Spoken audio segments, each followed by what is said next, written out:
5:30-6ला इथे पोहोचल्यावर इथे रोलर मारायचं, नंतर प्रॅक्टिस करायची, एका टीमला किपिंग करायची, परत दुसऱ्या टीमला करायची आणि संध्याकाळी काय त्या चुका झाल्या असतील त्या नेटमध्ये सर येऊन बघणार की काय तुम्ही चुका केल्यात त्या. दिवसभर दमलेलो, हार्डली किती 15-16 वर्षात.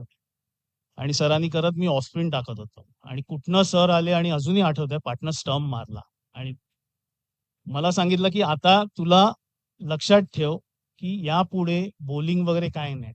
मग टेनिस बॉल खेळायला लागलो. टेनिस बॉल खेळल्यानंतर सरांनी 2दा सांगितलं की आता परत टेनिस बॉल खेळशील तर घरी जायचं.